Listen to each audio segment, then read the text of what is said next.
Chicago's Labor Day parade kicked off this year in a new spot with a long history of America's labor movement. WGN's Sean Lewis explains why the parade moved to Pullman. It's along South Cottage Grove Avenue where we find labor on parade. For the first time in years, Pullman is now at the center of the city's celebration of American workers. You know, Chicago is the hometown of the American labor movement. Bob Reiter, the president of the Chicago Federation of Labor, sees this long history of unions in the United States as a legacy that's very much a part of Chicago. To me, it was fun working there. Just like Ray Carraz, who worked for the famed Pullman Rail Company from 1959 to 1981, alongside his brother Al. It was just a wonderful place to work. A wonderful, wonderful place to work because everybody got along with everybody. The brothers not only worked here, but are lifelong Pullman residents, and glad to see the parade move from the east side of Chicago to the south side. It's long overdue, and I'm glad it's coming up and it's getting attention to a lot of people, not only in the town of Pullman, the whole country, and I'm happy.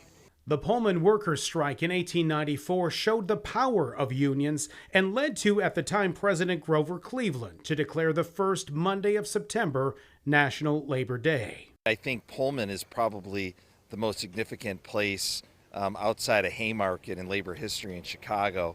The Haymarket riots of 1886 in Chicago also helped lead to better conditions for workers across the country, including the 8-hour workday. Who's got the power? And recent strikes for medical workers and educators, as well as high-profile union organizing at Starbucks, continue to feed into collective bargaining rights. From the airline pilots to the zookeepers, from the bricklayers to the xylophonists, celebrating the people of this city who are part of the labor movement. Get up, get down. For those at this parade, it's a show of the American worker through the lens of Chicago's place in Labor Day's history. Sean Lewis, WGN News. Donald Trump's Georgia indictment has been a boon for his presidential campaign. How the Republican favorite is capitalizing on his legal troubles next. The Irish are back on home soil after opening their season across the pond. That and plenty more later in sports.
They say a picture's worth 1,000 words or millions of dollars if you're former President Trump.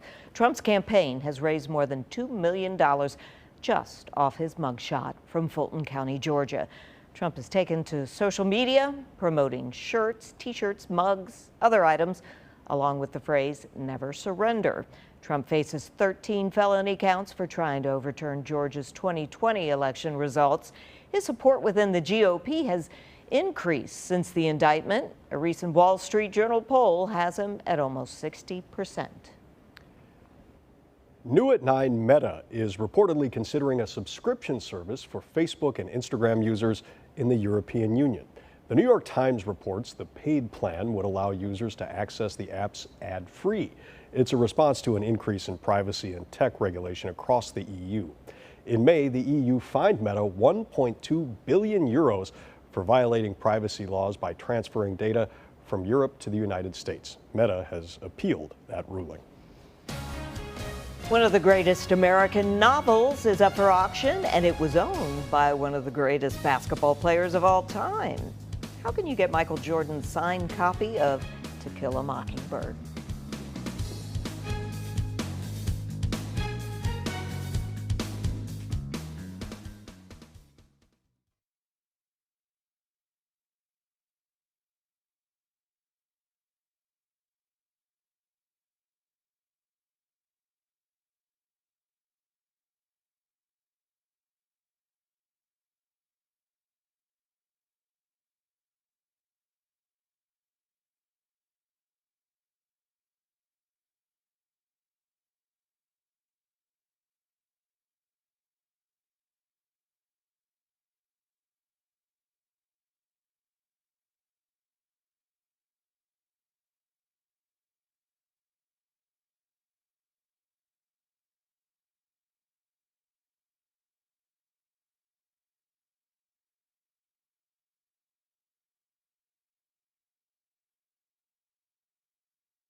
Mike Jansen is back with a look at the weather. Tomorrow, Bike the Drive. I'll be out there with the thousands of cyclists. It's going to be hot, right? It'll be warm.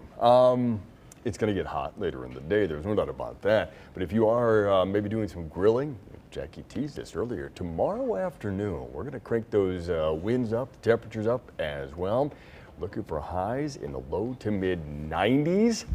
Yeah, breezy south-southwest winds. Keep that in mind as you get later and later as you're biking the drive. The winds will start to pick up a bit as we go through the day. Highs back in the mid 90s on Monday for the holiday, and then lower 90s for Tuesday and Wednesday with the chance for a little bit of wet weather in here starting Tuesday afternoon and continuing into Wednesday with a cold front finally arriving behind that front. Will cool things off, be more seasonable for Thursday through Saturday, but the rain chances pretty slim for the most part. It certainly looks like it's going to be dry through the rest of the holiday weekend, so enjoy the biking on the drive, Mike. Yeah. I'll do my best. It's so hilly. I don't know if you notice that when you're out there. You don't notice it when you're driving. When Mike. you're driving, but when when you you're get on the bike. though, Okay. yes. All right, well, at least it Gotta won't be that finish hot. it. I'll finish it. All right. Okay. Well, here is your chance to buy Michael Jordan's signed copy of To Kill a Mockingbird. Author Harper Lee inscribed a 35th anniversary edition of her acclaimed book for the basketball star in 1995. She sent signed copies to several people she was connected to, but it's unclear how she knew MJ. Jordan's ex-wife got the book in their 2006 divorce settlement, then sold it to a private collector in 2021. An LA-based autograph dealer is selling it for $24,000. Well, the Cubs let a second win slip away in as many nights. We'll show you how it happened after the break. And the Illini open up the 2023 campaign down in Champaign. We've got the highlights coming up next in sports. Runs it back 48 yards with a touchdown out of real estate.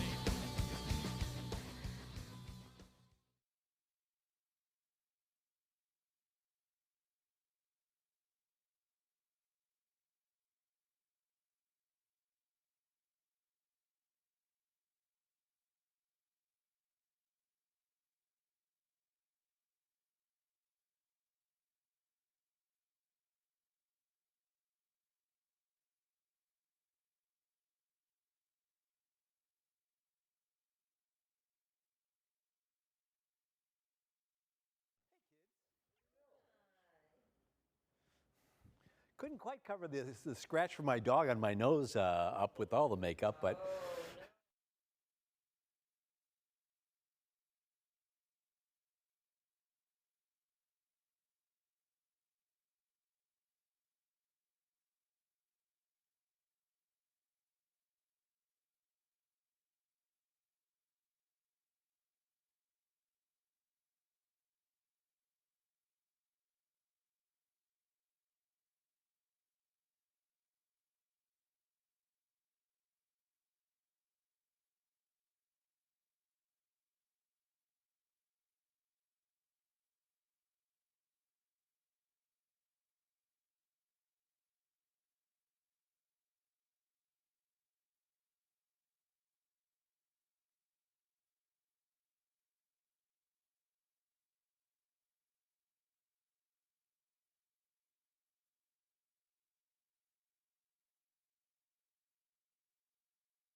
All right, Chris is here with sports. Big series for the Cubs as we watch the wild card standings. too soon to bite the nails. We still have some time. Don't let them get too short. Cubs were 3 outs away from a doubleheader sweep in Cincinnati last night before Adbert Alzolay suffered his second straight blown save after putting together a streak of 18 straight conversions. That helped the Reds stay within striking distance in the division.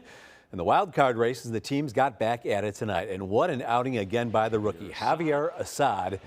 Pitching shutout ball into the sixth, and he gets some help from his D. Watch Nico Horner go out in a short right, grab the pop fly by Spencer Steer, turns quickly, doubles up Jake Fraley at second to end that inning. But the Cubs offense was being shut out as well by Andrew Abbott until the seventh. That's when Jeimer Candelario gets liftoff for his 20th home of the season and the game's first run. Assad takes that lead into the eighth and preserves it, striking out Will Benson for his seventh punch-out to end his night. He allowed 7 hits. But David Ross went to Mark Leiter Jr. to close, and after loading the bases with nobody out, Ellie De La Cruz ties it with this single, denying Assad the well-earned W. Jose Cuas came in, and after a shallow flyout, Hunter Renfroe. The sharp grounder to the left side. Dansby Swanson gets the force at second. The relay to force extras is too late. The Reds walk it off again, 2-1. First place Milwaukee won again, so the Cubs drop 4.5 back in the division.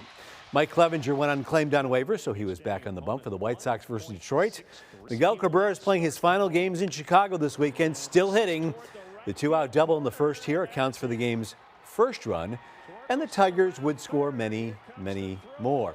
Clevinger would be unable to escape without further damage that inning. This is Kerry Carpenter singling Cabrera home, and that makes it 2-0 in favor of the Motowners. Then Andre Lipsius, who made his big league debut last night, gets his first big league hit.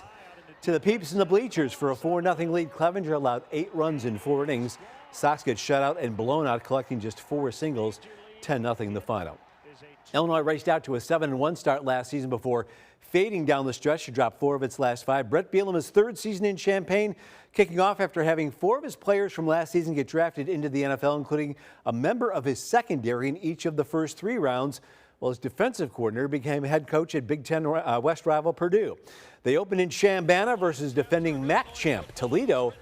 And the Rockets were up 19-7 in the third when this year's secondary came up with a big play.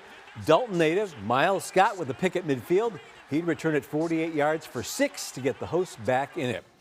And then late in the third, new QB Luke Altmaier caps off a drive with a short TD pass to Pat Bryant for a 1-point lead. They'd missed the 2-point conversion, but they got a little more breathing room in the fourth when those two hooked up again. Altmaier to Bryant for a 27-19 lead. But after Toledo kicked a field goal, they get the ball back late and take the lead. 3 minutes to go on this keeper by quarterback Daquan Finn. Illini down 28-27 with 3 minutes to play. They have the ball, looking to finish big. Notre Dame players doing what Jackie and Mike do before every newscast. Irish didn't look jet lagged from their trip back from Dublin in their first game ever versus an HBCU. Jeremiah Love with a 36-yard TD run to cap the opening possession versus Tennessee State. But still a 7-3 game in the second quarter before Sam Hartman goes airborne and acrobatic into the end zone. The Domers would not look back. That was the first of 4 touchdowns in that quarter, including Hartman's 4-yard flick to Holden Stays just before halftime. Hartman sat the second half as Notre Dame rolls to a 56-3 victory. 2 years ago, Thomas Hammock in Northern Illinois opened with a win at Georgia Tech. Today, they opened on the road against another ACC team at Boston College. Jumped on top when Coach Jordan Lynch's little brother Justin moved from halfback to quarterback and finds Ontario Brown. Huskies led 21-9 in the fourth when we're going to hit the fast forward on this BC 4th and 5. Quarterback Thomas Castellanos gets chased all the way to Bunker Hill in Lexington.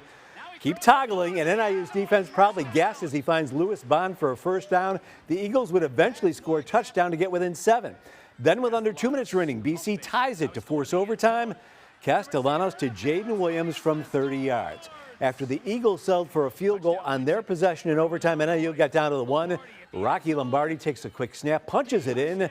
Northern goes into Chestnut Hill and wins it 27-24. And how about Deion Sanders' debut as head coach at Colorado, taking over a program 1-11 a year ago. Under 5 to play at 17th ranked TCU. Buffalo's down 4 when Deion's son Shador tosses his 4th TD pass of the day on 4th and 2 to Dylan Edwards. Shador with a school record 510 yards passing. Horned Frogs need a first on 4th and long to stay alive, but Jared Wiley's tackle is short of the sticks. Colorado with a prime-time upset in the daylight, 45-42. Frank Lopez and the Fire came in clinging to the final conference playoff spot by 2 points against the DC United team they were visiting. Didn't go well. 9th minute, Christian Benteke turns Rafael Chijos inside out and beats Chris Brady to open that scoring. And it was already 2-0 before halftime when the hosts get a gift as Carlos Terán gets tangled up in front of the net with an opponent, accidentally knocks it in for an own goal. 4-0 the final. Fire having some tough times right now. We'll have much more on the day in college football as well as more on the Cubs and Sox. Northwestern plays tomorrow. They play tomorrow against Rutgers opening up. So yeah, we'll see how they fare. Yes, in light of everything that's happened. All right, thank you very much. All right, that's the news at 9 o'clock. Stay tuned for the news at 10. We'll be back right after the break.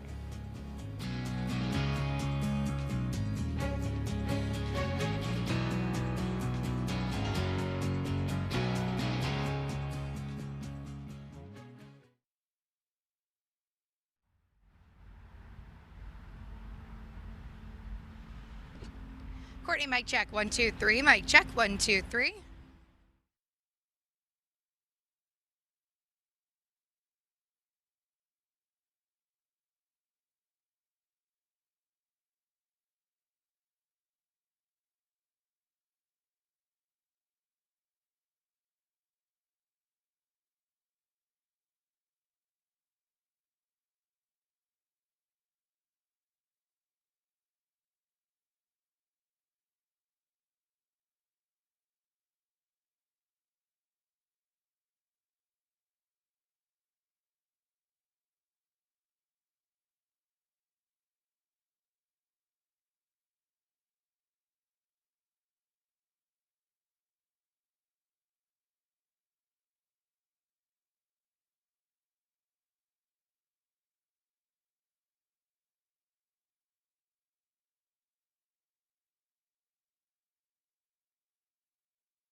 This is Chicago's very own WGN News at 10. Chicago police are investigating several reports of robberies happening this afternoon. Among them, a South Side family robbed while packing up their moving van. WGN's Courtney Spinelli is live on the Near West Side with our top story. Courtney.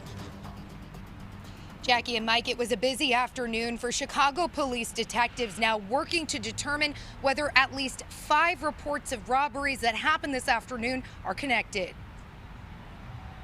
When you see like caution tape and police all over the place, you're like, whoa, what is going on? Even still, many are asking that same question hours after a police investigation got underway in this Near West Side community. It's not something that we typically see every day. Chicago police say they were called to the area of Ada and Madison for a report of a robbery. While investigators, including an evidence technician, were near that intersection, people in the area tell us the scene was several blocks down near Aberdeen and Madison. We came out on the balcony and there were, I think, 3 people that were cordoned off talking to, 4 or 5 police officers. Another resident who lives nearby didn't want to go on camera, but says his partner saw a car pull up, a person with a face covering get out, and what she believes is 1 to 2 shots fired before 3 females went running away. Nicole Darnell didn't hear any gunshots, but she does believe that's the group she saw speaking with officers. We weren't super sure what was happening, but they were definitely held to the side. Meantime, a short while later, moving day turned into a nightmare for one family as their U-Haul sits in the alleyway near East 48th and Calumet. They're leaving their home of 8 years with a pit in their stomach. Just a little shooken up, but other than that, we're okay. This woman was in her house when she says other family members were robbed at gunpoint. These guys just came up on them in a car with guns and told them to basically empty their pockets. She says the suspects were able to make off with at least 1 wallet and personal belongings. You do see it on the news, but you hope that it doesn't happen to you. She's disheartened this happened, yet so grateful everyone is physically okay. She says they're always vigilant of their surroundings, head on a swivel, but even sometimes that isn't enough. It's just unfortunate that you can do all of that and somebody will still take advantage of you. Not long after that incident, investigators swarmed the 10,000 block of South Plymouth Court, where sources say at least 4 people were detained, possibly linked to robbery investigations. Nearby investigators focused their attention on a gray sedan, while CPD officers also searched for evidence related to a robbery utilizing a Chicago Fire Department ladder truck. For the people who are robbing people, eventually their day will come. Now, Chicago police also responded to reports of robberies in the 2000 block of South May, the 1800 block of West Grand, and the 1100 block of West Grand, where police say a 54-year-old man was robbed as he was coming out of a restaurant of his personal belongings. Again, police have not said whether any of these robbery reports to be related, but they are investigating all possibilities. I'm told tonight they're continuing to interview potential witnesses and victims and working to learn more about everything that happened this afternoon. Reporting live on the Near West Side, Courtney Spinelli, WGN News. 2 teenagers were injured, one critically, when they were shot after a high school football game in Woodlawn. Happened shortly after 10 o'clock last night at Mount Carmel High School. A game with Morgan Park High School had just ended, and people were heading outside when they heard gunshots. Police say a 15-year-old boy was shot in the stomach. He was taken to the hospital in critical condition.